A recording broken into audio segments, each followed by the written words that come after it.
What are the challenges that you see from going up against a team like that? Well, they have good size. You know, they have a 6'5" player in the post that has been scoring a lot of points and rebounds well, and had 12 offensive rebounds the other day.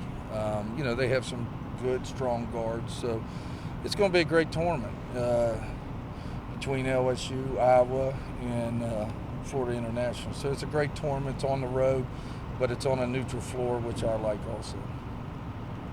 But at this point of the season, you talked about how Aja's injury was almost good timing with how it happened right before you guys, or right as you guys were starting practice.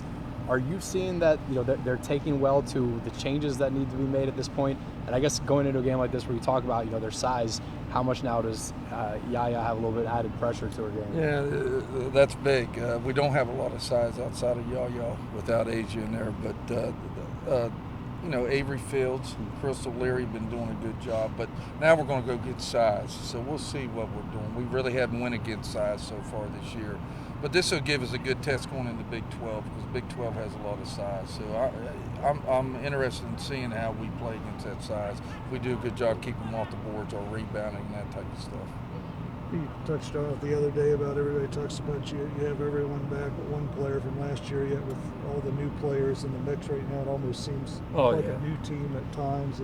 Does it still feeling that way? Yeah, it does, but we're going to continue to play. We're going to continue to play 12, 13 people. We really are, because they deserve to play.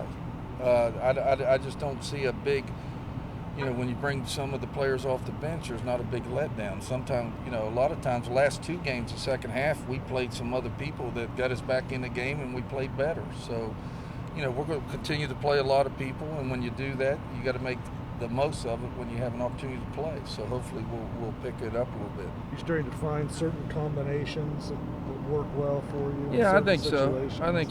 I think we tried against Boston University, Yaya and Crystal Leary in there together, which really worked well for us the second half. And we hadn't been doing that, but we're going to see combinations that work throughout the year here. LSU plays a 2-3 matchup the whole game, so we're going to see a zone the whole time. So we've been really working hard the last 2 or 3 days against zones, and we're not going to stand out and shoot 3 for 29 again from the 3 like we did the other night. We just can't beat good teams doing that. So we've been really working on getting in the paint, going inside out a lot more. So, and we added another offense. We've added some things. So I think we're going to be a little bit better against the zone.